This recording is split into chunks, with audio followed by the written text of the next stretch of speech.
Good morning class.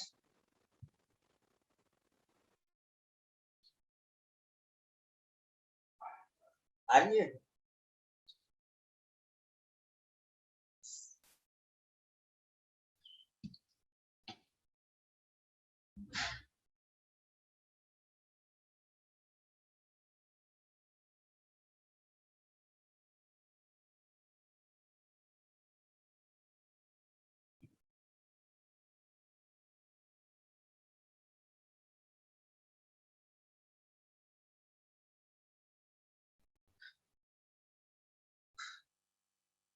ठीक है।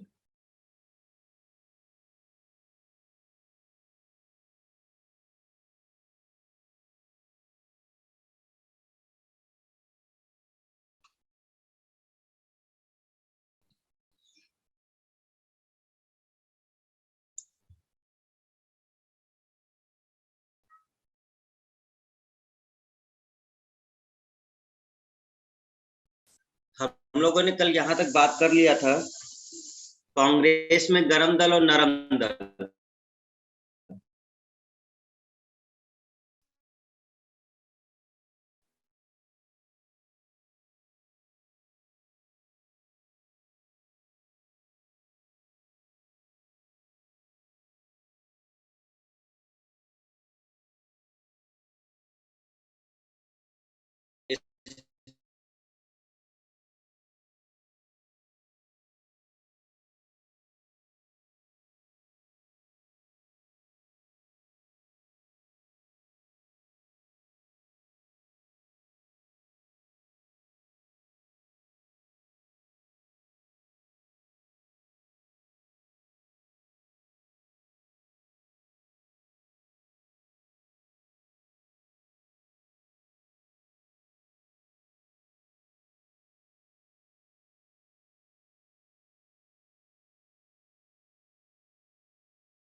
आंदोलन की अगर बात करते हैं तो इसमें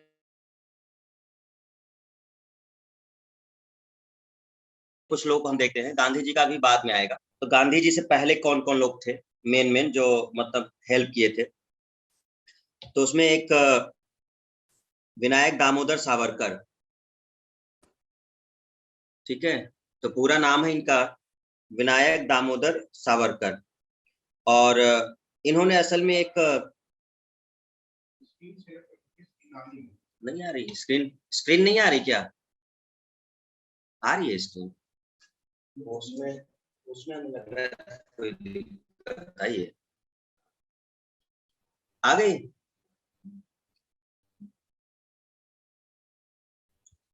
तो इन्होंने इन्होंने एक संस्था मेनली बनाया था स्टार्टिंग में ही, अब 1899 के समय। और इनकी जो संस्था थी वो मित्र मेला, ठीक है। लेकिन कुछ समय के बाद इस मित्र मेला का नाम परिवर्तन है वो अभिनव भारत से स्थापना किसने, जो एक संस्था बनाई गई थी जो क्रांतिकारी आंदोलन आंदोलन से रिलेटेड थी, वो कौन सी संस्था थी? तो उसे कहते हैं अभिनव भारत। और अभिनव भारत ही मित्र मेला है जिसको हम लोग जान रहे हैं। तो पहले मित्र मेला हुआ, फिर उसके बाद वो अभिनव भारत के नाम से जाना गया, ठीक है। कहाँ पर स्थापना हुई थी? महाराष्ट्र में हुई थी। आपको ध्यान रखना है कि स्थापना चीजें, मित्र मेला का जो स्थापना हुआ था वो 1899 हुआ था, लेकिन जब ये नाम परिवर्तन हुआ तो वो 1904 में इसका नाम परिवर्तन किया गया था, मतलब बंगाल विभाजन से कुछ समय पहले, ठीक है, नासिक महाराष्ट्र में। लेकिन इसके अलावा इसकी जो शाखाएं थी वो कर्नाटक और एमपी वगैरह में थी। तो आपको ये 2 पॉइंट याद रखना है, अभिनव भारत और नासिक महाराष्ट्र में 1904 में स्थापना, ठीक है। एक जो बहुत फेमस पुस्तक है इनकी सावरकर की, वो है भारत का स्वतंत्रता संग्राम 1857। तो ये काफी इस पर विवाद रहा इस पुस्तक पर, भारत का स्वतंत्रता संग्राम 1857। तो ये काफी मतलब माना जाता है कि हाँ ठीक है, पॉपुलर बुक टाइप की। एक और इन्होंने अपने जीवनी पर लिखा है मेरा आजीवन कारावास। तो वो उनके मतलब उस समय का वो है जब वो अंडमान वाले जेल में थे, सेलुलर जेल जो है।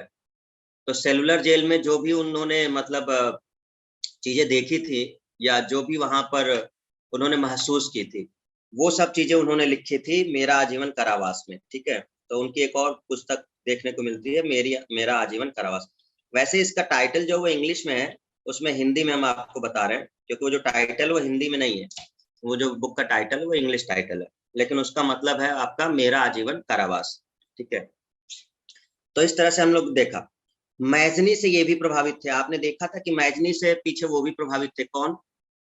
बाल गंगाधर तिलक मैजनी से प्रभावित थे ना, इटली का जो क्रांतिकारी नेता था।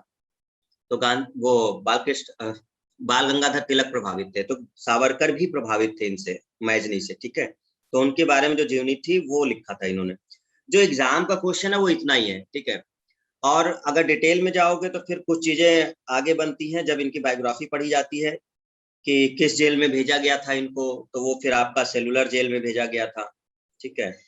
सेलुलर जेल अंडमान, है ना। सेलुलर जेल अंडमान निकोबार जो पोर्ट ब्लेयर है वहां पर है सेलुलर जेल, वहां भेजा गया था। और आज की डेट में वहां पर जिस कमरे में ये थे, उस कमरे के बाहर अब लिखा भी है, एक बोर्ड भी लगाया कि सावरकर की कोठरी, मतलब जहां पर ये रहे हैं। काला पानी की सजा मिली थी और वो वहां पर थे। तो काला पानी की सजा इतना आसान नहीं है। अगर कुछ चीजें हम देखें कि काला पानी की सजा में होता क्या है, तो मतलब अमानवीय तरीके से एक प्रकार से इतना कष्ट दिया जाएगा कि आप, ये नॉर्मल जेल नहीं होती है जो काला पानी वाली होती है। तो काला पानी की सजा में मतलब कहा यह जाता है, जो इनकी जीवनी है, मतलब जो आजीवन कारावास पुस्तक लिखी है उसमें इन्होंने डिस्क्राइब किया हुआ है कि जैसे तेल पेरने का जो चीज होता है, जब तेल पेरते हैं तो बैल वैल नहीं लगाए जाते, जिन्हें कोल्हू के बैल कहा जाता है, फिर वो तो उनकी जगह सावरकर को ही लगाया जाता था, मतलब इनसे ही वो तेल पिरवाया जाता था, उसमें बैल नहीं लगते थे तो सावरकर लगते थे। और इस तरह से खाना वगैरह जो दिया जाता था वो खाना मतलब इतना खराब हुआ करता था, और इनको जानबूझ के ये बताया जाता था कि ये खाना इस तरह का है और ये आ, मतलब हमने नाली के पानी से बनाया है और इस तरह से किया है, जानबूझ के उनको भड़काने के लिए किया जाता था। तो ऐसी बहुत सारी बातें उनके उस पुस्तक में लिखी हुई हैं, मेरा आजीवन कारावास में, जो कष्ट मतलब 10 साल के आसपास उन्होंने सहे थे, तो एक-एक चीज़ उसमें उन्होंने बताई थी उसमें। ठीक है, तो वो जब अगर जीवनी के बारे में पढ़ना है तो फिर अलग बात है, उसमें बहुत सारी चीज़ें हैं।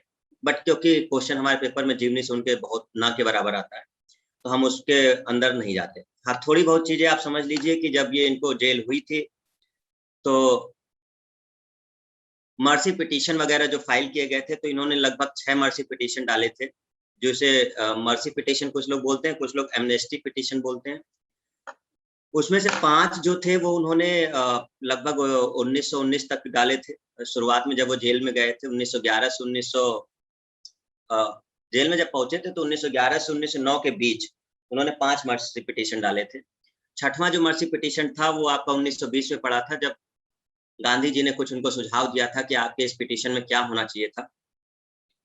तो क्योंकि वकील भी थे गांधी जी, तो उन्होंने लास्ट वाला जो था 1920 वाले में, और वो भी सावरकर को नहीं बोला था, उनके भाई को बोला था। उनके भाई लाहौर में थे, तो उन्होंने मतलब कई सारे कैदी छोड़ा गया था, बट सावरकर बंधु को नहीं छोड़ा गया था। सावरकर बंधु थे, तो उनको नहीं छोड़ा गया था। तब उनके जो भाई थे वो गांधी जी से मिले थे और उन्होंने कहा था कि आप कुछ करिए। तो गांधी जी ने कुछ सुझाव दिया था कि आप थोड़ा-सा अलग तरीके से पत्र लिखिए, जिससे कि मतलब लगे कि आप अंग्रेजों के खिलाफ नहीं जा रहे हैं, आप मतलब राजनीतिक तरीके से प्रभावित थे, इस वजह से आपने ऐसा किया है। तो इस तरह की कुछ चीज़ें थी, तब वो 6वां पिटीशन डाला गया था, तो टोटल 6 पिटीशन पड़े थे। फिर भी अंग्रेजों ने नहीं छोड़ा। तो दिक्कत ये थी कि अंग्रेज किसको नहीं छोड़ेंगे? अंग्रेज उसको नहीं छोड़ेंगे स्टार्टिंग में जो उनके खिलाफ थे, ठीक है? क्योंकि गांधी जी जब तक नहीं थे तब तक ये लोग बहुत बड़े नेता के रूप में थे। जैसे ये पहले के जितने लोग हैं, गांधी जी से पहले के जो लोग हैं, क्योंकि गांधी जी जब आ जाएँगे तो गांधी जी का नाम आएगा फिर, क्योंकि फिर गांधी जी को जानने लगेगा हर कोई।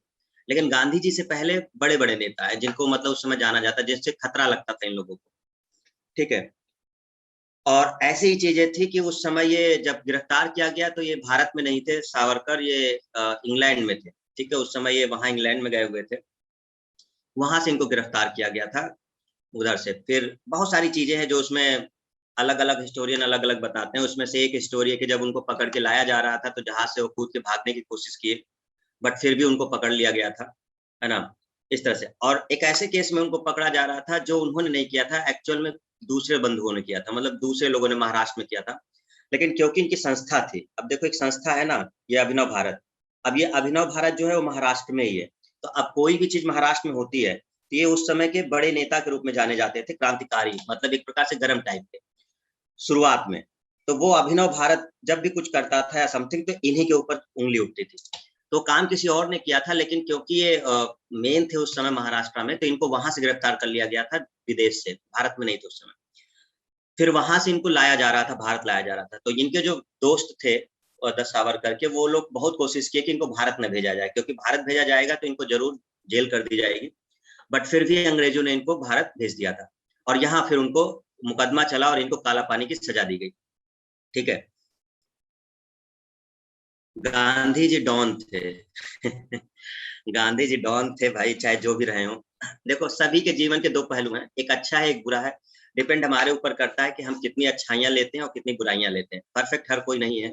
अगर किसी के अंदर 80% अच्छाई है और 20% बुराई है, तो उसके 80% अच्छाइयों पे जाओ। हाँ, बुराइयों पे थोड़ा ध्यान दो, ठीक है। अब किसी की 60% ही बुराई है और 40% अच्छाई है, तो ऑब्वियस सी बात है कि आप गड़बड़ कर देंगे।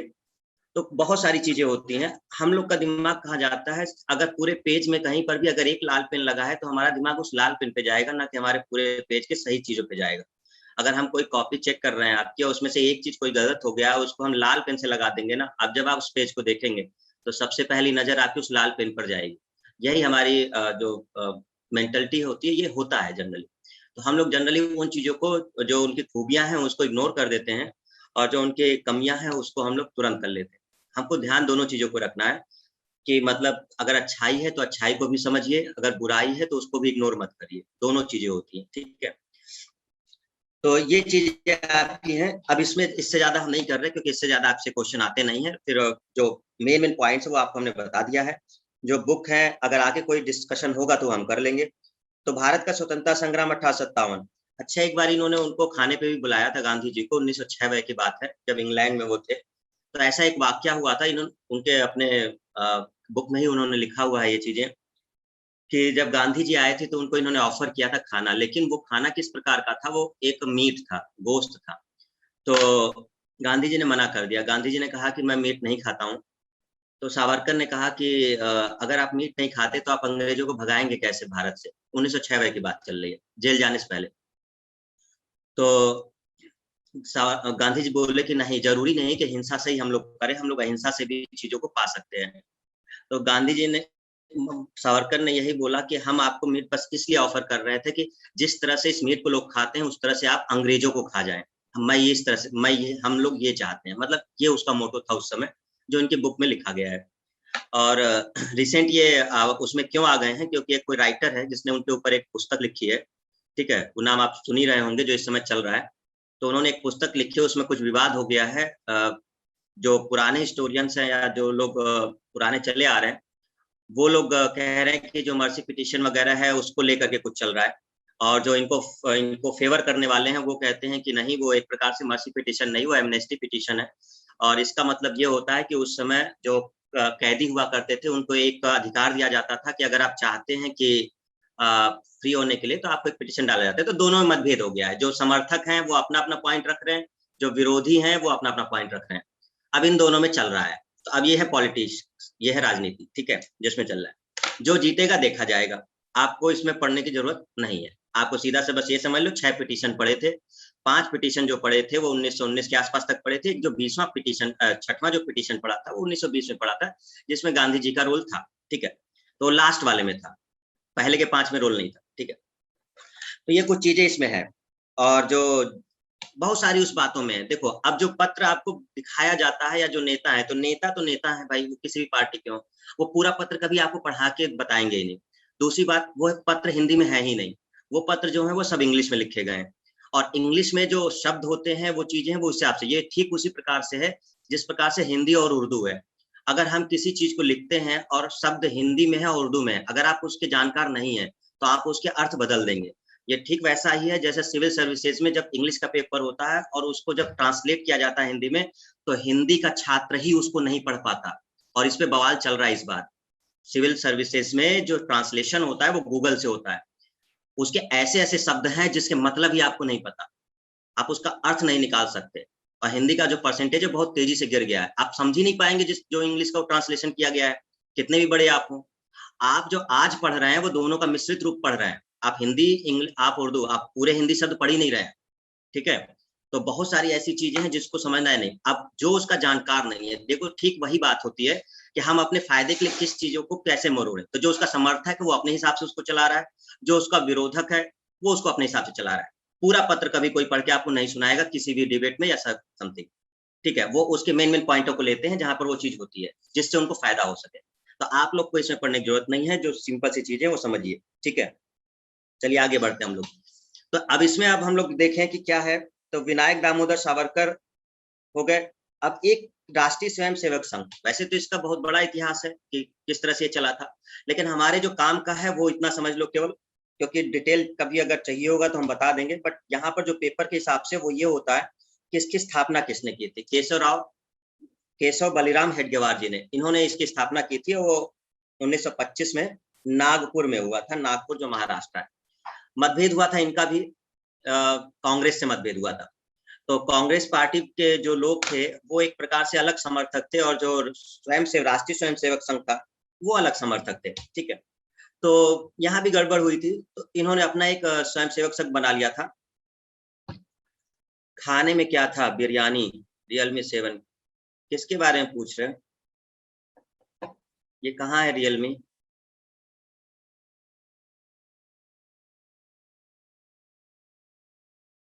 रियलमी सामने आओ जरा,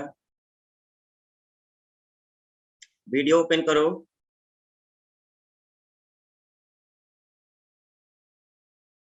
रियलमी वीडियो ओपन करो।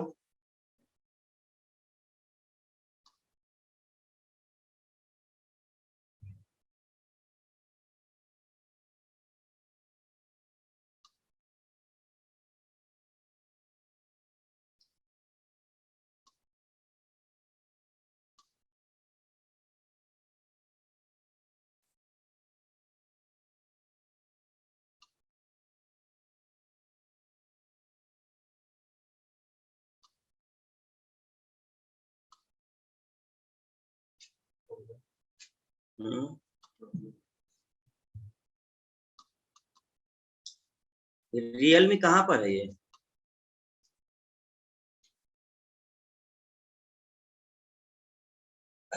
सर हम रियलमी को ब्लॉक कर रहे हैं, ठीक है, उसको ऐड मत करिएगा जूम में। जो भी स्टूडेंट है उसको रिपोर्ट कर दीजिए, उसको ब्लॉक कर दीजिए, किसी भी आईडी में ऐड नहीं होगा वो।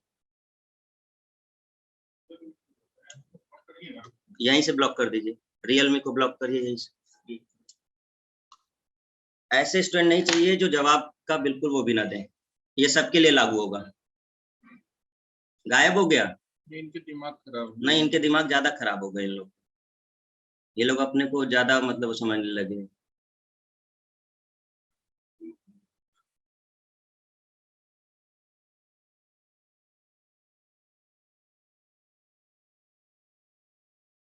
रियलमी है ही नहीं इस समय वो गायब हो गया है।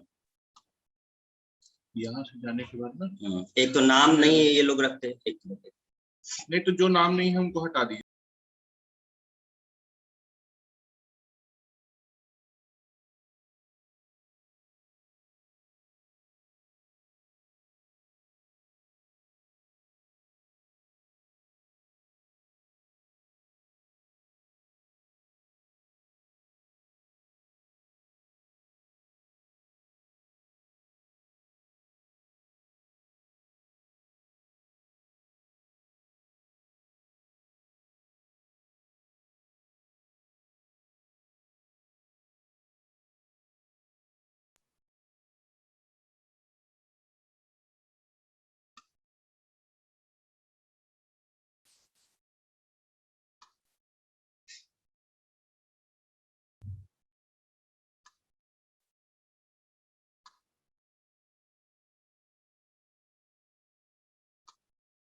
वॉइस नहीं आ रही, ठीक।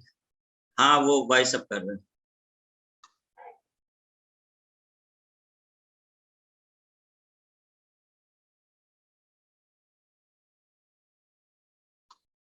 जिनका नाम नहीं है वो नाम कर लें, ठीक है, बिना नाम के कोई ऐड होगा नहीं। और जो चीजें बोली जाती है उसको ध्यान रखिएगा, हम अपनी आईडी से नहीं हटाएंगे, हम सारी आईडी से हटवा देंगे, ध्यान रखना। आप केवल हिस्ट्री से नहीं, सारे उससे ब्लॉक हो जाओगे। और हम मजाक नहीं कर रहे हैं, इसको सीरियसली लेना।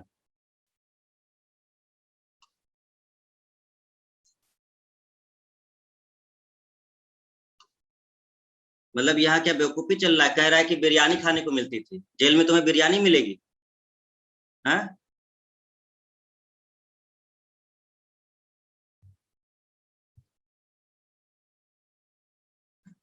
हाँ वो अलग बात है कि तुम अगर उनके हिसाब से चलोगे तो जरूर बिरयानी मिल जाएगी भाई।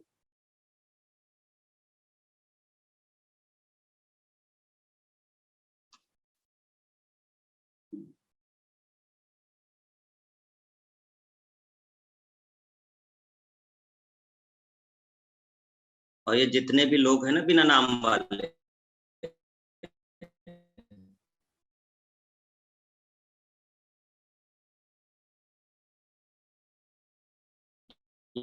ये कौन है? वन के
अब राष्ट्रीय स्वयंसेवक संघ की अगर हम लोग बात करते हैं तो इसमें सीधी सी बात है कि इसकी जो स्थापना हुई थी वो 27 सितंबर 1925 और जो मुख्यालय है वो नागपुर महाराष्ट्र में है। ठीक है, ये आपको इतना ध्यान रखना है। इसी का शॉर्ट फॉर्म जो कहा जाता है वो आरएसएस कहा जाता है और इसके जो संस्थापक हैं वो केशव बलिराम हेडगेवार है। ठीक है, तो इतनी बातें आपको अभी ध्यान रखनी है जो आपके जितना इंपॉर्टेंट है। एक अगला है, ये है जतिंद्र नाथ मुखर्जी। इनके बारे में थोड़ा सा ध्यान रखना, इनके लिए काफी चीजें हैं। इनका एक नाम, ये वाला जो नाम है ये काफी पूछा जाता है, बाघा जतिन। तो जैसे अगर देखोगे तो इन्हीं के नाम के आगे से लग जाता है, जैसे जतिंद्र नाथ मुखर्जी है तो इनका पूरा नाम क्या है, इनको एक शॉर्ट नाम में जाना जाता है। एक टाइटल दिया गया है कि बाघा जतिन किसको कहा जाता है, तो बाघा जतिन का मतलब जतिंद्र नाथ मुखर्जी को कहा जाता है। ये भी एक क्रांतिकारी है और ये मेनली बंगाल से रिलेटेड है, मतलब जो क्षेत्र है इनका वो बंगाल का क्षेत्र था। ठीक है, इंपॉर्टेंट क्यों है, क्योंकि ये सीधे सीधे विवेकानंद और अरविंद घोष से बहुत ज्यादा प्रभावित थे। मतलब इनके जो विचार थे वो विवेकानंद, अरविंद घोष, आप जानते हैं कि विवेकानंद भी काफी बड़े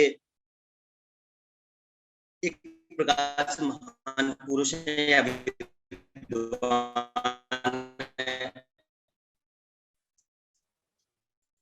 अरविंद घोष से खुद क्रांतिकारी के रूप में जाने जाते हैं। ठीक है, तो मानने वाले थे जतिन पर, ये तो ऑब्वियस सी बात है कि ये भी उसी प्रकार के व्यक्ति होंगे। ये तीन चीजों के सदस्य रहे हैं, तो इनका क्वेश्चन एक में से चीजें हम गदर पार्ट नाथ मुखर्जी, तो इनको ध्यान रखना है क्योंकि इनमें तो ये और नहीं रहे अनुशीलन समिति और ये चीज आपको थोड़ा सा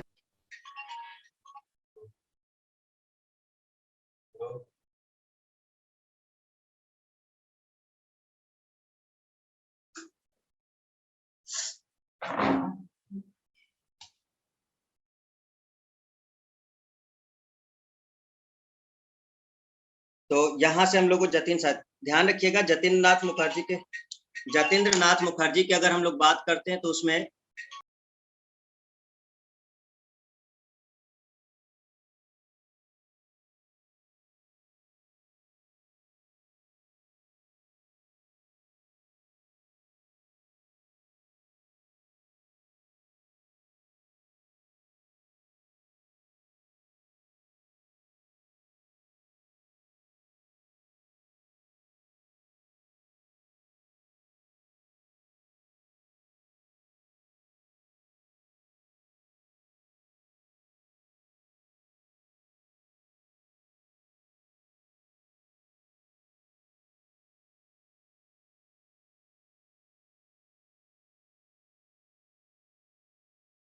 में जो नाम है उसको नाम करो तभी वो ऐड होगा। हाँ, वो अब ऐसे ऐड नहीं होगा, जब तक तुम नाम नहीं डालोगे उसको करके वो आईडी ऐड ही नहीं होगी।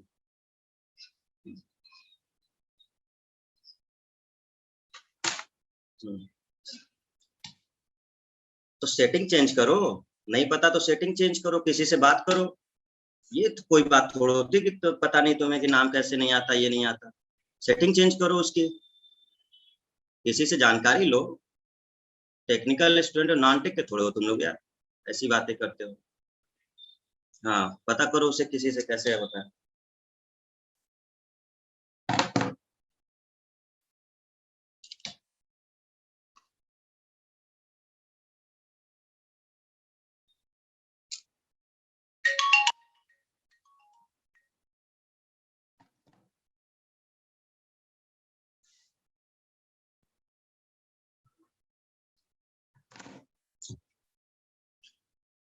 तो यहाँ पर हम लोगों ने देख लिया 3 पॉइंट। एक विनायक दामोदर सावरकर के लिए हमने देखा, तो 1899 में मित्र मेला और अभिनव भारत इनकी जो संस्था थी, ठीक है, वो ध्यान रखना है आपको।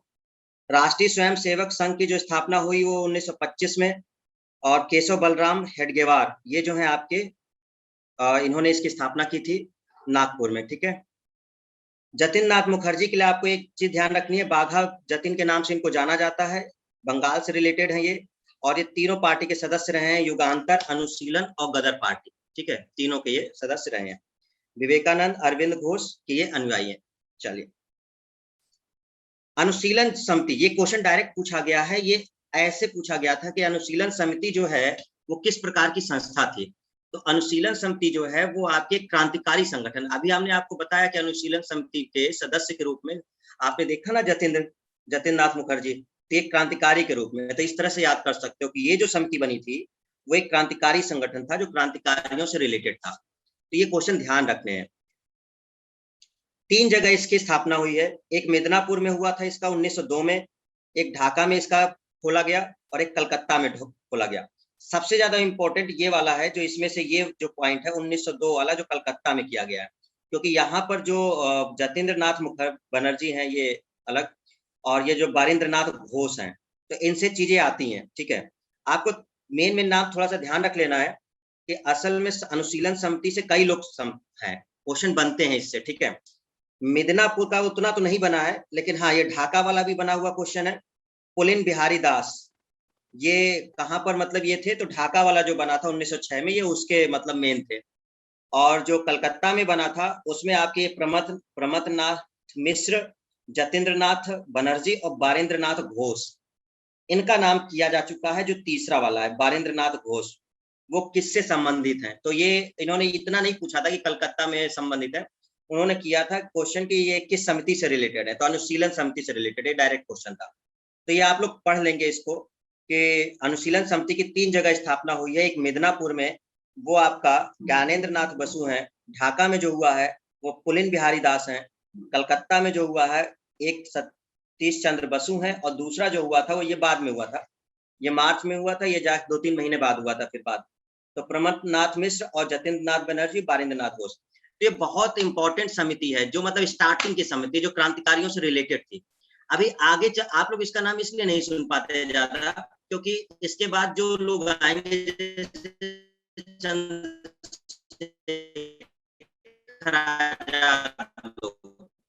तो वो लोग एक अलग संगठन बनाएंगे, जो चंद्रसेन क्रांतिकारी है, तो उनके संगठन को हम लोग ज्यादा जानते हैं। बट उनसे पहले ये संस्था आपको देखने को मिलती है, ये जो अनुशीलन समिति है जो क्रांतिकारी संगठन से रिलेटेड है। तो इसको बहुत बच्चे पढ़ते नहीं है, लेकिन जब टफ क्वेश्चन बनता है तो उसमें आपकी ये चीजें गड़बड़ हो जाती है, क्योंकि आपको नाम ही नहीं पता चलेगा कि कौन था। तो ध्यान रखिएगा अनुशीलन समिति के बारे में, ठीक है। कुछ चीजें इसको याद करना पड़ेगा आपको, ठीक है, नाम जो है वो याद करने पड़ेंगे। एक जो सबसे इंपॉर्टेंट अगर देखें चापेकर बंधु वाला, ये हमने आपको पीछे ही बताया है, वो पीछे हमने डिस्कस किया था कि चापेकर बंधुओं ने हत्या की थी, लेकिन फंसाया किसको गया था, बाल गंगाधर तिलक को फंसाया गया था, और फिर बाल गंगाधर तिलक को जेल भेज दिया गया था, जिसके बाद उनको लोकमान्य की उपाधि मिली थी, ठीक है। तो वो चीजें आपको थोड़ा सा ध्यान देनी है। तो चापेकर बंधु को अगर हम लोग देखते हैं, तो चापेकर बंधु में 3 भाई थे। वो तीनों भाई के बारे में अगर हम लोग सीखें, तो एक है दामोदर हरि चापेकर, एक है बालकृष्ण चापेकर, और एक है वासुदेव हरि चापेकर, ठीक है। और इन लोगों ने ही मिलकर 1897 हमने आपको समझाया था कि रैंड जो था और आयश था, तो रैंड एक अधिकारी था पुणे में, और ये ज्यादातर जो प्लेग कमीशन बना था या आयोग बना था, ये उसका अध्यक्ष भी था, ठीक है। तो इससे ये लोग नाराज हुए थे, क्योंकि बहुत सारा काम नहीं कर रहा था वहां पे, जनता बहुत प्रभावित हो रही थी और ये अपनी मनमानी कर रहा था। तो चापेकर बंधुओं ने क्या किया था, इसकी हत्या कर दी थी 1897 में, और इसी के केस में बाल गंगाधर तिलक जी को पकड़ लिया गया था, क्योंकि वो भी इस समय बहुत बड़े नेता के रूप में जाने जाते थे, तो उनको पकड़ करके जेल में डाल दिया गया था, ठीक है। तो आपको ध्यान रखना है कि एक्चुअल में जो रैंड और आयश की हत्या की थी वो किसने की थी, वो तो चापेकर बंधुओं ने की थी। ये ज्यादातर चापेकर बंधु के नाम से क्वेश्चन आता है, वो बहुत कम ही मतलब इन तीनों का नाम देते हैं, वो सीधे ऑप्शन चापेकर बंधु देते हैं। बट अगर दिया जाए तो तीनों का नाम याद रख लेना, एक दामोदर हरि है, एक बालकृष्ण हरि है, और एक वासुदेव हरि है, ठीक है। व्यायाम मंडल की स्थापना की थी इन लोगों ने, तो व्यायाम मंडल 1896-97 पुणे में, ठीक है। ये देखो, ये जो चीजें हैं ना, ये बहुत इंपॉर्टेंट है। ये जो नाम आ रहा है ना बीच बीच में, ये किसकी स्थापना की थी, किसने, ये बहुत ज्यादा इंपॉर्टेंट है, इसको याद करना ही है आपको। जैसे अनुशीलन समिति आपको देखने को मिला, तो वो 3 अलग अलग लोग हैं, लेकिन कहाँ की बात हो रही है वो उससे संबंधित है। ठीक है, जब हमने पीछे बात किया तो मित्र मेला की बात हुई, अभिनव भारत की बात हुई, वो आपको देखना होगा। ठीक है, जैक्सन हत्याकांड, ये एक इंपॉर्टेंट पॉइंट आपको देखना है। जैक्सन हत्याकांड, यही वो हत्याकांड है जिसमें सावरकर को जेल हुई थी, जैक्सन हत्याकांड में। ठीक है, बट जैक्सन हत्याकांड किया किसी और ने था। अब जैक्सन हत्याकांड अगर देखते हैं तो ये जैक्सन एक अंग्रेज है। जैक्सन एक अंग्रेज है जो कि नासिक का जिला मजिस्ट्रेट है। ठीक है, तो जैक्सन एक व्यक्ति है और ये वहां का जिला मजिस्ट्रेट था। एक्चुअल में क्या हुआ था कि ये लोग जो थे, एक गुट था करवे गुट, और उसमें एक व्यक्ति है अनंत लक्ष्मण कन्हारे, ये नाम है उसका। जैसे कि आपने देखा कि चापेकर बंधु जो है रैंड वगैरह की हत्या कर रहे हैं, लेकिन फंसाया किसको गया, बाल गंगाधर तिलक को।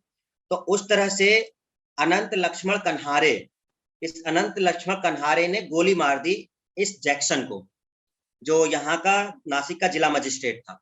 तो इसने जब इसको गोली मार दी, 1909 के इस समय की बात चल रही है, तो अब क्योंकि नासिक की बात चल रही है महाराष्ट्र में, और इस समय सावरकर का प्रभाव बहुत ज्यादा था नासिक क्षेत्र में, जो महाराष्ट्र का क्षेत्र था, वहां पे सावरकर का काफी क्षेत्र था, और वो एक उस तरह के हिंदूवादी नेता के रूप में जाने जा रहे थे। ठीक है, तो अंग्रेज इनसे ज्यादा मतलब परेशान थे सावरकर से इस टाइम पर, जो ये टाइम चल रहा है। तो अनंत लक्ष्मण ने मारी गोली, लेकिन इस हत्याकांड में इनको तो लिया ही गया, लेकिन बीडी सावरकर, विनायक दामोदर सावरकर को इसमें अभियुक्त बनाया गया कि बिना आपके इसमें शामिल हुए या बिना आपके इसमें ये चीज हो नहीं सकती।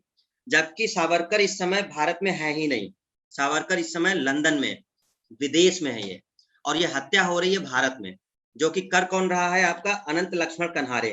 तो इस हत्याकांड में कन्हारे को, कृष्ण गोपाल कर्वे को, विनायक देश पांडे को फांसी दे दी गई।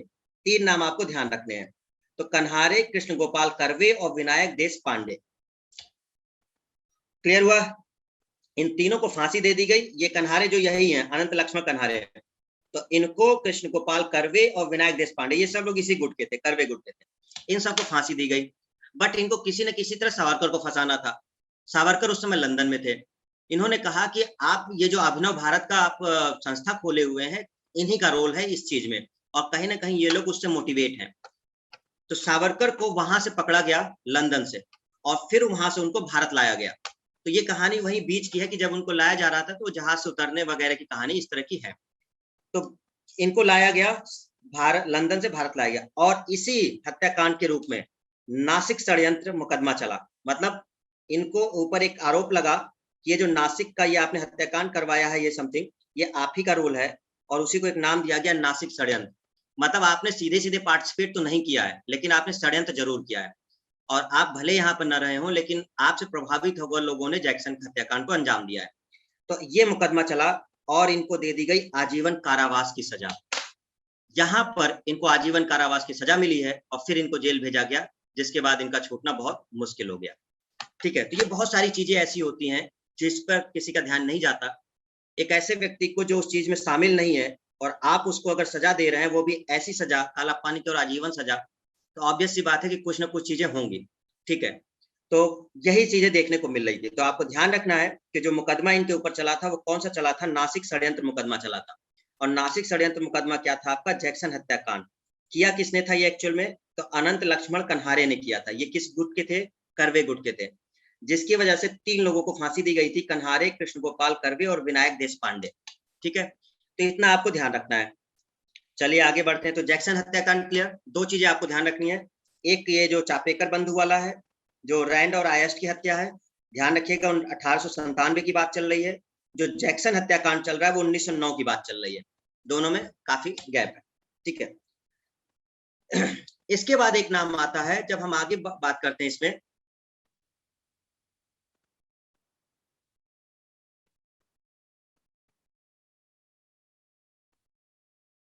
ठीक है, तो एक है 1908 की बर्रा डकैती। 1908 की जो बर्रा डकैती है, अब आपको ये थोड़ा सा ध्यान रखना है, ये मेन चीजें बता रहे हैं जो बिल्कुल डायरेक्ट पेपर के क्वेश्चन है आपके लिए। ठीक है, तो 1908 की जो बर्रा डकैती है, अगर हम इसमें देखें पूर्वी बंगाल, ये बंगाल का बात हो रहा है। पूर्वी बंगाल मतलब उस समय जब बंगाल वगैरह था, तो उधर बांग्लादेश वाला क्षेत्र और जो असम का क्षेत्र लग रहा है, ये उधर की बात हो रही है। तो नेतृत्व किसने किया था? पुलिन बिहारी दास। ये डायरेक्ट है, ये इस जगह में डकैती की गई थी। तो ये क्वेश्चन आपसे पूछेगा कि ये बर्रा डकैती में हाथ किसका था?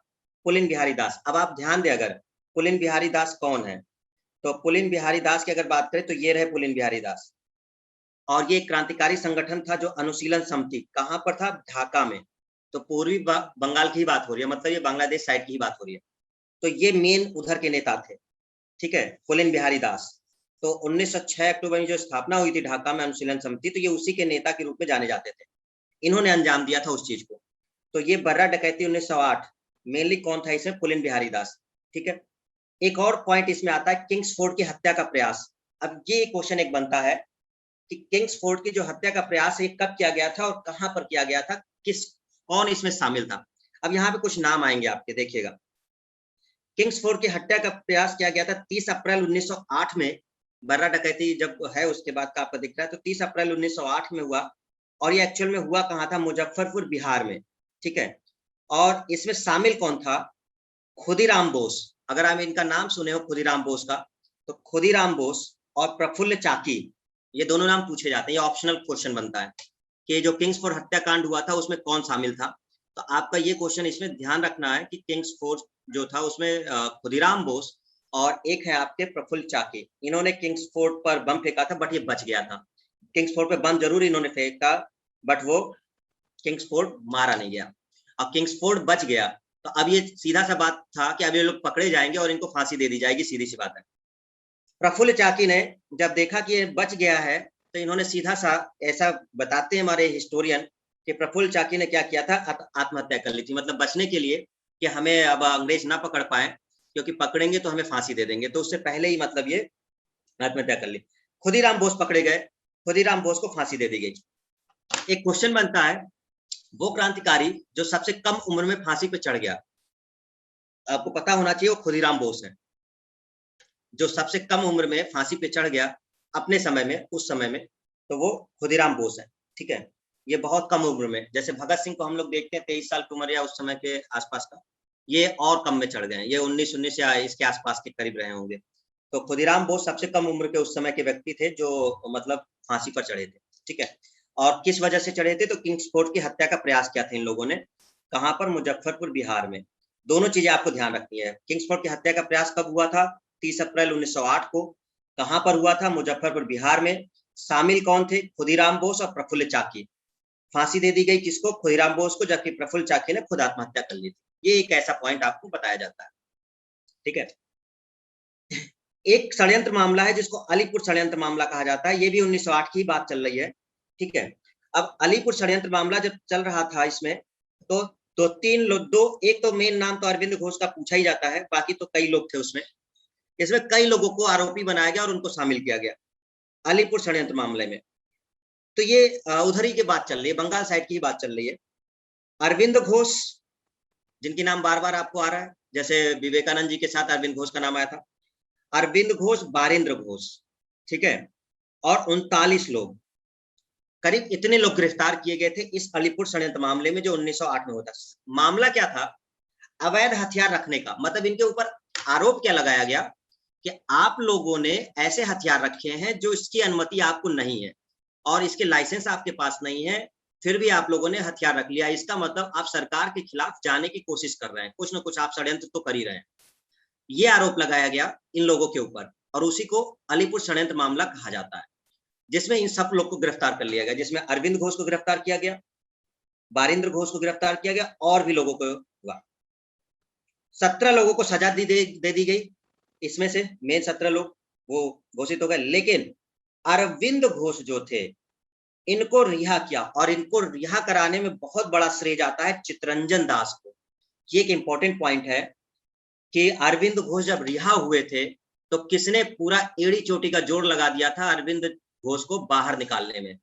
तो चितरंजन दास ने बहुत मेहनत की थी इनको बाहर निकालने में। अब वो जब कभी पढ़ोगे तो आपको समझ में आएगा कि इतना आसान नहीं था अरविंद घोष को बाहर निकालना। तो इन्होंने बहुत मतलब इनकी हेल्प की थी चितरंजन दास जी ने। तो ये इसलिए इनका नाम बनता है। ठीक है, तो अरविंद घोष रिहा हो गए थे, जो मेन नेता थे, उनको इन्होंने बचा लिया था। 17 लोग को सजा हो गई थी, बाकी लोग को जो था वो धीरे धीरे ट्रायल चलता रहा, कुछ लोग छूटे कुछ लोग नहीं छूटे, इस तरह से वो चलता रहा। दिक्कत क्या थी इसमें, ये एक व्यक्ति था नरेंद्र गोसाई, इसने धोखा दिया था। इस नरेंद्र गोसाई ने क्या किया था, ये सरकारी गवाह बन गया था इस अलीपुर षड्यंत्र मामले में। तो ये जब मामला हुआ था, तो जब सब पकड़े गए थे, तो उसमें से एक व्यक्ति था नरेंद्र गोसाई, जिसने इन लोगों को धोखा दे दिया था। देखो ठीक ये ऐसे वैसे ही चीजें चल रही थी, जब भगत सिंह वगैरह लोगों पे ट्रायल चल रहा था, तो उसमें भी एक व्यक्ति ने धोखा दिया था, जिसकी वजह से उन लोग को पकड़ के जेल में डाला गया था। ठीक है, और ऐसा ही एक व्यक्ति है आपका नरेंद्र गोसाई। तो नरेंद्र गोसाई जो है आपका, इसने ये सरकारी गवाह बन गया था।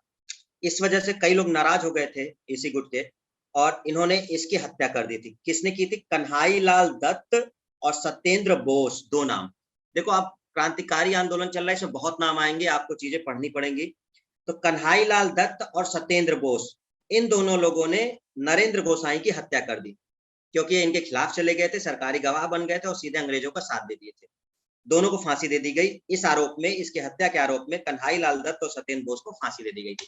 तो आपको सीधा ध्यान रखना है कि जो अलीपुर षड्यंत्र मामला है, वो एक्चुअल में अवैध हथियार रखने का मामला था, जिसमें मेन नेता को गिरफ्तार किया गया था, साथ में बहुत सारे लोगों को गिरफ्तार कर लिया गया था।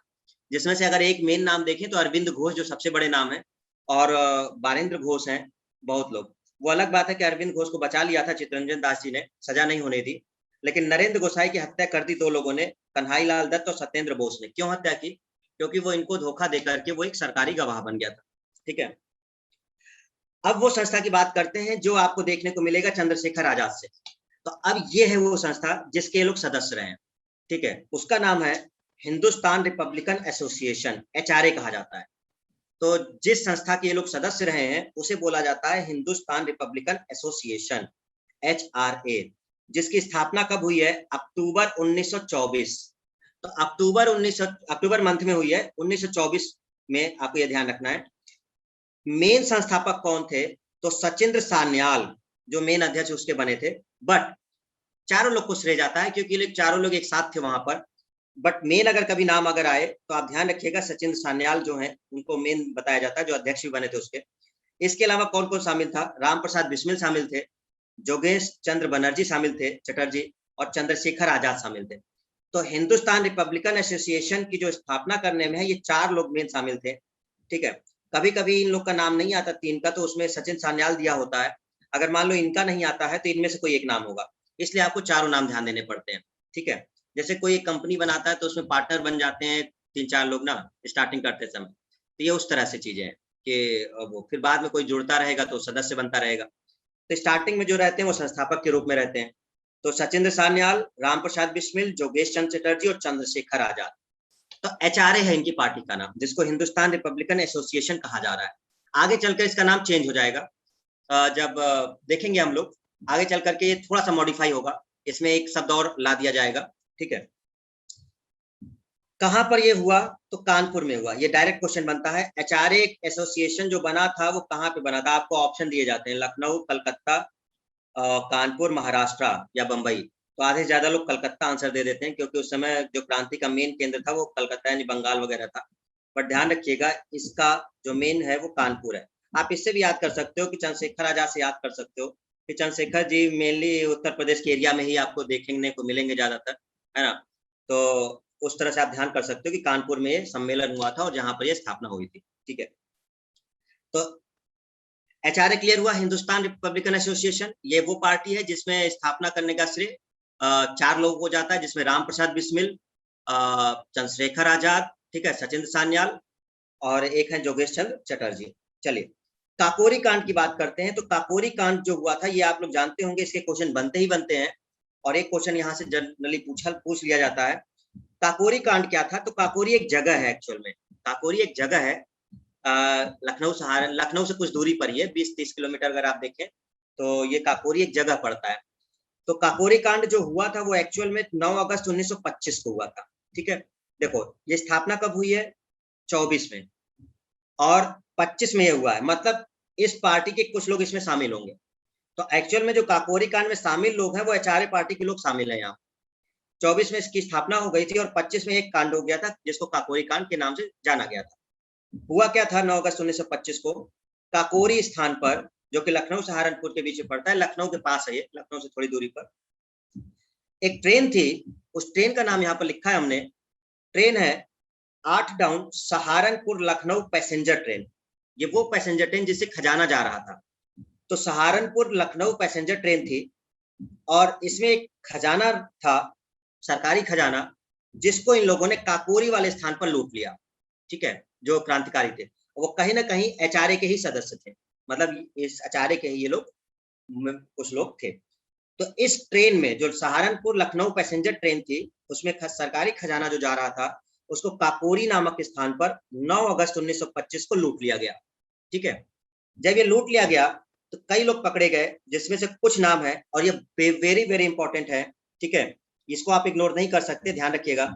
ये सब एचआरए के सदस्य हैं। वो अलग बात है कि संस्थापक नहीं है, लेकिन एचआरए के सदस्य हैं। इसमें से एक राम प्रसाद बिस्मिल जरूर है संस्थापक के रूप में। तो राम प्रसाद बिस्मिल पकड़े गए, अशफाक उल्ला खां, रोशनलाल, जिनको रोशन सिंह, और राजेंद्र लाहिड़ी, ये 4 लोगों को फांसी दे दी गई। चंद्रशेखर आजाद बच गए थे। तो आपको ये ध्यान रखा जाता है, क्वेश्चन कैसे फंसाता है। क्वेश्चन इस तरह से फंसाता है, वो कहता है कि जब काकोरी कांड हुआ था तो उसमें कौन गिरफ्तार नहीं हुआ था, और फिर वो ऑप्शन देंगे आपको। ठीक है, फिर वो ऑप्शन देंगे कि कौन गिरफ्तार नहीं हुआ था। ठीक है, क्लियर हुआ सबको? तो आपको उसमें ध्यान देना है कि इसमें कौन गिरफ्तार नहीं हुआ था। चंद्रशेखर आजाद गिरफ्तार नहीं हुए थे, ये फरार हो गए थे। तो ज्यादातर क्वेश्चन ये ऑप्शन देकर के इनके बारे में पूछा जाता है। तो ये ध्यान रखिएगा कि कौन काकोरी कांड में, मतलब जिसको फांसी नहीं हुई, ये ऑप्शन ज्यादा मेन होता है। तो 3 नाम यहाँ से होंगे आपके पास, एक नाम चंद्रशेखर आजाद का भी होगा। तो इनको फांसी नहीं हुई है, और जिनको हुई है वो 4 नाम आपको हमने दे दिए, एक राम प्रसाद बिस्मिल, एक अशफाक उल्ला खां, एक रोशनलाल और राजेंद्र लाहिड़ी। जब ये क्वेश्चन आपको फंसाना चाहेगा तो आपसे पूछेगा क्या, आपको हम बता दें, ये जगह का नाम पूछता है। जैसे राम प्रसाद बिस्मिल का क्वेश्चन किया जा चुका है पेपर में। राम प्रसाद बिस्मिल को फांसी कहाँ दी गई थी? फैजाबाद, इलाहाबाद, लखनऊ, गोरखपुर, ये डायरेक्ट क्वेश्चन किया गया। तो ये तो हर कोई ध्यान दे देता है कि फांसी इन लोग को दी गई, लेकिन ये जगह का नाम वो ध्यान नहीं देते। तो अगर ये क्वेश्चन आपको फंसाना चाहेगा तो फिर वो आपको जगह का नाम देगा कि वो कहाँ पर फांसी दी गई थी। तो राम प्रसाद बिस्मिल को फांसी कहाँ दी गई है? गोरखपुर में। तो अलग अलग जगह पर है, इनको गोरखपुर में दी गई है, अशफाक उल्ला खां को फैजाबाद में दी गई है, रोशन लाल को इलाहाबाद में दी गई है, और राजेंद्र लाहिड़ी को गोंडा में फांसी दी गई है। तो आप लोग इनके बारे में जानते भी होंगे, जिनको रोशन सिंह के नाम से भी आप लोग जानते हैं। तो इलाहाबाद में इनको फांसी दी गई है, रोशन लाल। इनके बारे में बहुत लोग जानते भी होंगे अभी। ठीक है, रोशन सिंह इलाहाबाद में जो फांसी दी गई है इनको, तो ये काकोरी कांड में ही इनको फांसी दी गई थी। ठीक है, आपको ध्यान रखना है। क्लियर हुआ एवरीवन? तो काकोरी कांड कब हुआ था? 9 अगस्त 1925 को। और एचआरए बना कब था? जिसके ये लोग सदस्य थे वो 24 में बना था, और ये लोग एचआरए के ही सदस्य थे। ठीक है, तो राम प्रसाद बिस्मिल को फांसी हुई, अशफाक उल्ला खां को फांसी हुई, रोशन लाल को फांसी हुई, और राजेंद्र लाहिड़ी को फांसी हुई। राम प्रसाद बिस्मिल को फांसी कहाँ हुई? गोरखपुर में, अशफाक उल्ला खां को फैजाबाद में, रोशन लाल को इलाहाबाद में, और राजेंद्र लाहिड़ी को गोंडा में। चंद्रशेखर आजाद फरार हो गए, मतलब वो इसमें पकड़े नहीं गए। बट कोई एक मुखबिर था जिसने धोखा कर दिया, और इलाहाबाद के अल्फ्रेड पार्क में, इलाहाबाद में जो अल्फ्रेड पार्क है आपका, आप लोग जानते होंगे इसके बारे में, शायद घूमने भी गए हों। ठीक है, तो इलाहाबाद का जो अल्फ्रेड पार्क है, 27 फरवरी 1931 को ये वहां पर पार्क में थे, और यहाँ पर एक मुखबिर था जिसने इनसे धोखा किया, और उन्होंने अंग्रेजों का साथ दिया, और उसने मुखबिरी कर दी और ये बता दिया कि चंद्रशेखर आजाद इस समय अल्फ्रेड पार्क में है, जहां पर पुलिस पहुंच गई और वहां पर इनकी मुठभेड़ हो गई। और बाकी कहानी आप लोग जानते हैं कि इनसे काफी देर तक मुठभेड़ चलती रही। जब लास्ट गोली बची थी इनके बंदूक में, तो इन्होंने अपने आप को गोली मार ली कि मैं अंग्रेजों के हाथ में नहीं पड़ूंगा। तो वो खुद अपने आप को गोली मार लिए थे। ठीक है, तो इस तरह से आपको देखने को मिलता है कि 27 फरवरी 1931 को ये मारे गए थे, बट पकड़े नहीं गए। इन्होंने खुद अपने को गोली मारी थी अल्फ्रेड पार्क, जो इलाहाबाद में। ठीक है, ये आपको ध्यान रखना है। काकोरी कांड में सरकारी वकील कौन था? जगत नारायण मुल्ला, ये सरकार की तरफ से था। ठीक है, तो जगत नारायण मुल्ला जो कहा जाता है वो काकोरी कांड में सरकारी वकील था, जो इन लोगों के खिलाफ लड़ा था। जो इनके तरफ से लड़ा था, जो इन लोगों की तरफ से लड़ा था, वो अलग व्यक्ति हैं। करीब 3 लोगों को नियुक्त किया गया था। ठीक है, बट उनके नाम ज्यादा नहीं पूछे जाते, आपके सरकारी वकील के नाम पूछे जाते हैं। तो इनकी तरफ से 3 वकीलों को मतलब किया गया था, बट ये लोग खुश नहीं थे। ये लोग चाहते थे कि ये जो वकील नियुक्त किए गए हैं वो अभी नए लोग हैं, इन लोग को बहुत एक्सपीरियंस नहीं है। तो इन लोगों ने कई बार कहा कि हमारे वकील को बदल दिया जाए, बट नहीं सुना गया और उन्हें वही वकील रखे गए, जिससे वो इनको वैसे भी नहीं बचा पाए और इनको फांसी हो गई थी। और सरकारी वकील जो था वो आपको ध्यान रखना है, जगत नारायण मुल्ला, इसका नाम आपसे पूछ लिया जाता है कभी-कभी। वैसे इतना इम्पोर्टेंट तो ये लोग इतने ज़्यादा इम्पोर्टेंट है कि इनकी वजह से ये पूछा ही नहीं जा पाता, क्योंकि इनमें से ये क्वेश्चन बन जाता है। राम प्रसाद बिस्मिल, अशफाक उल्लाह खां, रोशन लाल, वो क्वेश्चन यहीं से बन जाता है जब भी काकोरी। या तो जगह का नाम पूछता है या डेट पूछता है, या तो इनमें से कोई एक नाम पूछ लेता है, ठीक है। अशफाक उल्लाह खां के बारे में आपको ध्यान रखना है। एक क्वेश्चन आपसे पूछा जाता है, भारतीय स्वतंत्रता के लिए फांसी पाने वाले पहले रिकॉर्डेड मुस्लिम कौन? ये क्वेश्चन पूछा जाता है, तो आपको ध्यान रखना है कि, लेकिन ध्यान ये रखिएगा 1857 के बाद का, क्योंकि 1857 में फांसी दी गई थी। तो हम ये बात कर रहे हैं 1857 के बाद के पर्सन की, क्योंकि 1857 में भी मुस्लिम और हिंदू दोनों ने पार्टिसिपेट किया था और उसमें मुस्लिमों को फांसी हुई थी, ठीक है। तो हम जो बात कर रहे हैं वो 1857 के बाद की हो रही है, हम 1857 की क्रांति की बात नहीं कर रहे हैं, ठीक है। तो उसके बाद की जब हम देखते हैं तो ये क्वेश्चन बनता है कि भारतीय स्वतंत्रता के लिए फांसी पाने वाले पहले रिकॉर्डेड मुस्लिम कौन है? वही है वो अशफाक उल्लाह खां। तो अशफाक उल्लाह खां ही हैं जो, जिनको फांसी दी गई थी काकोरी कांड के लिए, ये जो हमने बात की थी अभी। तो फैजाबाद में इनको जो फांसी दी गई थी काकोरी कांड के लिए, इनको माना जाता है पहला रिकॉर्डेड मुस्लिम जिनको फांसी दी गई है। कब दी गई है आपकी? तो ये आपका शाहजहांपुर उत्तर प्रदेश में पड़ता है। जन्म इनका आपका कब नहीं, ये जन्म दिया गया 22 अक्टूबर 1900 में। तो अब आप समझ लीजिए कि 1900 के आसपास है, तो ये बहुत बड़े लोग नहीं रहे होंगे, क्योंकि जन्म ही 1900 में हुआ है। काकोरी कांड ही आपका 1925 में हो गया, उसके बाद ये लोग पकड़े गए हैं। तो बहुत बड़ी उम्र नहीं है इन लोग की फांसी देने की, ठीक है। फांसी कब दी गई है? 1927 में इनको फांसी दे दी गई है फैजाबाद जेल में, ठीक है। तो लगभग 27 वर्ष की उम्र हो गई इनकी, है ना। राम प्रसाद बिस्मिल, इनके लिए एक बात होती है, इनके लिए एक सेंटेंस होता है, फांसी से 2 दिन पहले दिए गए दूध को पीने से इनकार कर दिया और कहा अब मैं केवल अपनी माँ का दूध लूंगा। कहने का मतलब ये इस तरह से ये डायरेक्ट बना हुआ है, ये पूछा गया था और इसमें से ये नाम दिए गए थे, राम प्रसाद बिस्मिल, अशफाक उल्लाह खां, राजेंद्र लहड़ी और चंद्रशेखर आजाद, ऐसे एक 4 ऑप्शन दिए गए थे और बोला गया था कि इनमें से किसने ये चीज कही थी। तो जब फांसी होने वाली थी इनको, तो 2 दिन पहले इनको मिल्क दिया गया था, दूध दिया गया था अंग्रेजों की तरफ से कि आप दूध पी लीजिए। तो राम प्रसाद बिस्मिल ने मना कर दिया था, उन्होंने कहा कि मैं दूध नहीं पीऊंगा, अगर मुझे मिल्क पीना ही होगा तो अपनी माँ का दूध पीऊंगा। मतलब सीधा सीधा ये भारत माता की बात कर रहे हैं कि हमें वो आजाद कर दीजिए, और सीधा मतलब इनका ये था। तो इस तरह से चीजें वो चल रही थी, तो ये आपको ध्यान रखना है। तो इन्होंने वो कुछ भी नहीं लिया और फिर उसके बाद 2 दिन बाद इनको फांसी दे दी गई थी राम प्रसाद बिस्मिल को। तो ये डायरेक्ट क्वेश्चन बनता है, इसलिए आपको याद रखना है, ठीक है। चलिए, तो इतनी बातें हम लोगों ने देख ली। हम लोगों ने जो मेन बातें की, देखो इनमें से कुछ भी छोड़ना नहीं है। आप जितनी बातें हम बताते जा रहे हैं आप उसको याद करते जाइए स्टूडेंट, यकीन मानिए कि आपका ऑब्जेक्टिव पेपर बिल्कुल नहीं छूटेगा, ठीक है। अगर आप नोट को याद कर लेते हैं तो आपका एक सिंगल ऑब्जेक्टिव बाहर से नहीं होगा, लेकिन ये है कि रिवाइज करना पड़ेगा, क्योंकि एक बार में अगर पढ़ोगे तो भूल जाएगा, क्योंकि आपको कंफ्यूजन हो जाएगी। आपको 2-3 बार उसको रिवाइज करना ही होगा और प्रैक्टिस सेट लगाने पड़ेंगे। तो भारत में जो क्रांतिकारी आंदोलन है उसकी हम लोग बात करते हैं, तो एक दामोदर सावरकर की बात करेंगे। इन्होंने मित्र मेला और अभिनव भारत, जिसको बाद में अभिनव भारत, तो ज्यादा क्वेश्चन अभिनव भारत से बनता है, ठीक है, ध्यान रखिएगा। इन्होंने ही किया है और ये महाराष्ट्र में इसकी स्थापना हुई है। इन्होंने एक पुस्तक लिखी है जो सबसे ज्यादा पॉपुलर मानी जाती है, भारत का स्वतंत्रता संग्राम 1857। वैसे इसके अलावा इनकी बहुत सारी बुकें हैं, मोपला है जो विद्रोह हुआ था 1921, मेरा आजीवन कारावास है, बहुत सारी बुकें इनकी हैं, लेकिन उसमें से ये जो काफी जो पॉपुलर मानी जाती है वो आपकी भारत का स्वतंत्रता संग्राम मानी जाती है। 2 पुस्तकें तो हमने पढ़ी है इनकी, बस ये स्वतंत्रता संग्राम वाली हमने उतनी नहीं पढ़ी है, क्योंकि अब इसका उस समय वो था, थोड़ा कंट्रोवर्शियल भी था। तो हमने मोपला वाला तो खैर पढ़ा है इनका, जो मोपला विद्रोह है वो पुस्तक पढ़ी है, और एक आपकी जो मेरा आजीवन कारावास है, वो दोनों पुस्तक हमने पढ़ी है इनकी जो है। देखेंगे, इसको समय मिलेगा, अब समय नहीं मिल पा रहा, नहीं तो हम ये कंप्लीट करेंगे इसके भारत का स्वतंत्रता संग्राम 1857, क्या इन्होंने क्या कुछ अलग बोला है या वही चीजें हैं जो हम लोग पढ़े हुए हैं, ठीक है।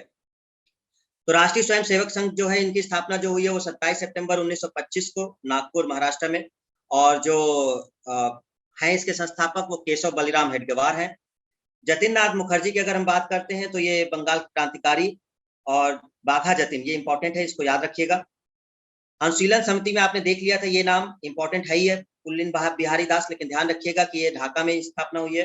कलकत्ता वाला ये 3 नाम जरूर याद रखिएगा, प्रमन्नाथ मिश्र, जतेंद्र नाथ बनर्जी और बारिंद्र नाथ घोष। पढ़ना वैसे सब है, लेकिन कुछ इंपॉर्टेंट होते हैं जिसको हमेशा ध्यान रखा जाता है। चापेकर बंधु क्यों याद किए जाते हैं? क्योंकि चापेकर बंधुओं ने हत्या कर दी थी रैंड और आयस्ट की, इस वजह से हमें इनको ध्यान रखना होता है।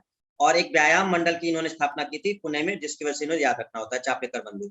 जैक्सन हत्याकांड किससे रिलेटेड है? तो ये कन्हारे जो थे, अनंत लक्ष्मण कन्हारे, इन्होंने हत्या कर दी थी जैक्सन की 1909 में, और जिसकी वजह से कई लोग को फांसी हुई थी, 3 लोगों की, उनको ध्यान रखिएगा। और सावरकर को लंदन से वापस भारत लाया गया था और इन पे नासिक षड्यंत्र मुकदमा यही चला था, और जिसमें इनको आजीवन कारावास सजा दे दी गई। उसके बाद इनको काला पानी की सजा दे करके सेलुलर जेल भेज दिया गया। 1908 की जो बर्रा डकैती है, वो बर्रा डकैती आपकी बंगाल में हुई थी, पूरी बंगाल में, और पुलिन बिहारी दास जो कि आपके अनुशीलन समिति के एक मेन व्यक्ति भी है। किंग्सफोर्ड की हत्या का प्रयास का अगर देखेंगे तो डेट बहुत इंपॉर्टेंट है, ध्यान रखिएगा, ठीक है।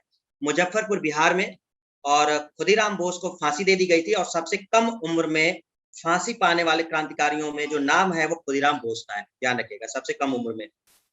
अलीपुर षड्यंत्र मामला 1908 का है। अरविंद घोष, बारिंद्र घोष, सबको पकड़ के जेल में डाला गया था, इनके ऊपर सजा हुई थी। अरविंद घोष रिहा हो गए थे और नरेंद्र गोसाई। तो यहाँ इंपॉर्टेंट पॉइंट ये है कि अलीपुर षड्यंत्र मामला कब हुआ था, ठीक है। देखो ये ज्यादातर कैसे आता है, आपको ये एक एक नहीं पूछेगा, आपको पहले ही बता चुके हैं। आपको ये 4 ऑप्शन के रूप में आएगा, या तो ये मैचिंग में आएगा, या तो एक क्रम में आएगा। पहले कौन हुआ था, फिर कौन हुआ था, फिर कौन हुआ था। जैसे हम आपसे अगर बात करें कोई अपने उसमें की, जैसे हमने कहा चंपारण आपको दे दिया कोई आंदोलन, ठीक है। एक हमने आपको दे दिया दांडी, फिर एक हमने आपको दे दिया कोई बारडोली। अब हम आपसे कह रहे हैं कि बताइए इसको कंपेयर, मतलब इसको क्रम में लगाइए।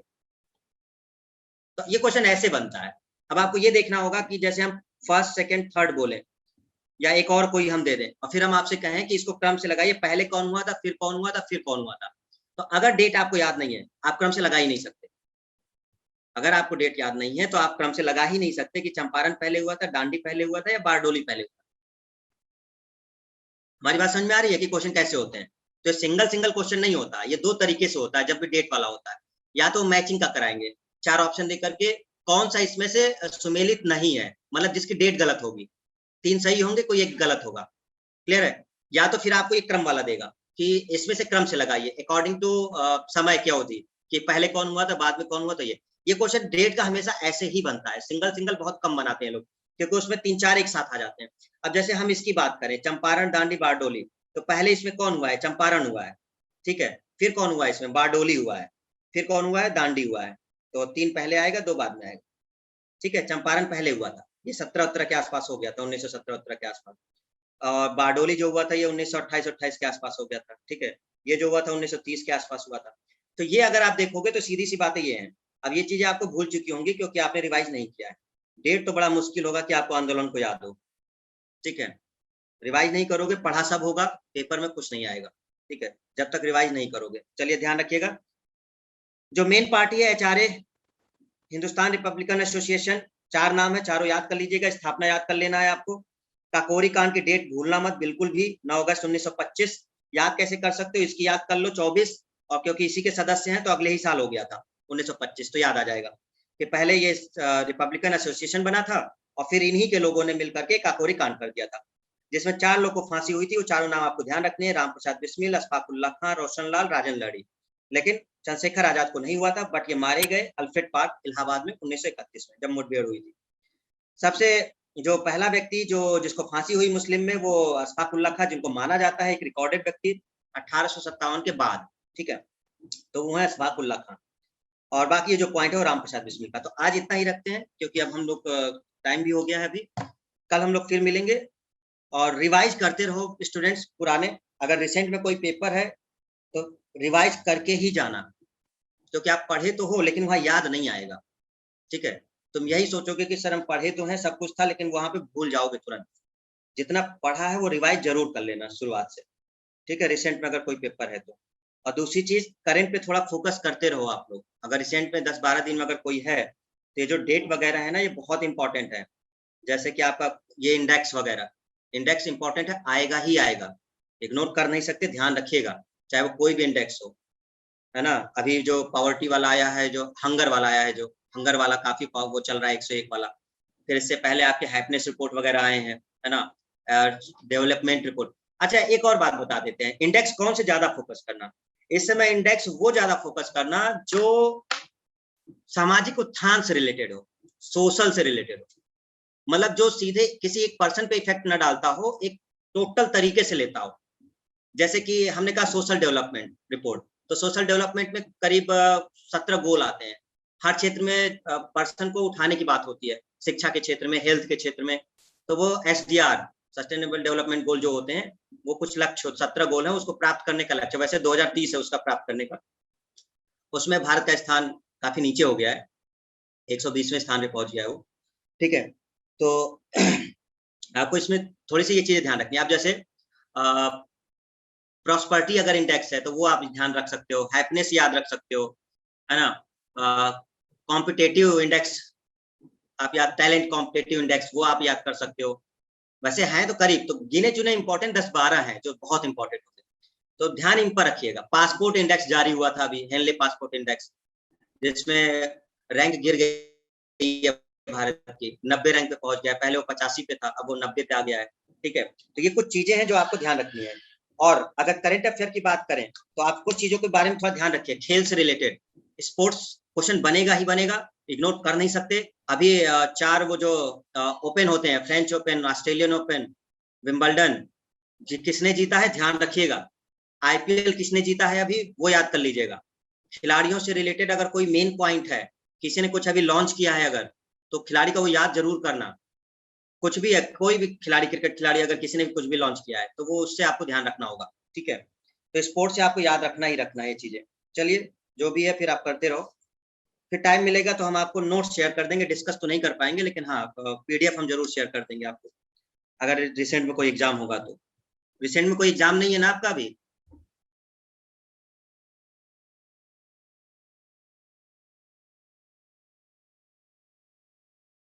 कब है एग्जाम अभी रिसेंट में, कौन सा एग्जाम है? अच्छा, UPRVNL वाला, ओके ओके।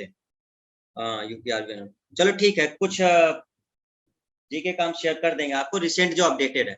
पिछली बार पढ़ाए तो है लेकिन वो चेंज हो गए ना, इंडेक्स बदल गई पूरी, है ना। जो इंडेक्स वगैरह वो पूरी चेंज, लगभग चेंज हो गई है, कुछ ही हैं जो वही हैं। 2021 में बहुत सारे इंडेक्स बदल गई। दूसरे जो मिनिस्टर वाला है वो सारे बदल गए हैं लगभग। आपके जो हेडक्वार्टर हैं ऑर्गेनाइजेशन, संगठन वाले, उसमें से सदस्य चेंज हो गए, जो मेंबर सदस्य हैं, कई कई के बदल गए। जैसे मतलब बहुत तो नहीं बदले हैं लेकिन कुछ मेन मेन के बदल गए। उसमें एक 2021 में बहुत सारे ऐड हो गए। इस साल कोरोना के बाद जब हुआ है तो कई सारे देश, सदस्य देश शामिल हो गए। तो वो आपको अपडेट करना पड़ेगा, वो जो संगठन है, क्योंकि अब वो पुराने नहीं है, बहुत सारे चेंज हो गए, ऐड हो गए, बढ़ गए हैं सदस्य, ठीक है। तो ठीक है, अपडेटेड हम आपको भेज देंगे, जब भी होगा तो हम PDF भेज देंगे, आप लोग देख लेना। अभी 1-2 दिन में हम आपको शेयर कर देंगे, ठीक है उसमें। चलो, बट करंट अफेयर हम नहीं कर पाएंगे, करंट अफेयर आपको पढ़ना ही पड़ेगा। क्लियर है? चलो ओके, ठीक है, थैंक यू क्लास। चलिए खत्म करते हैं अब।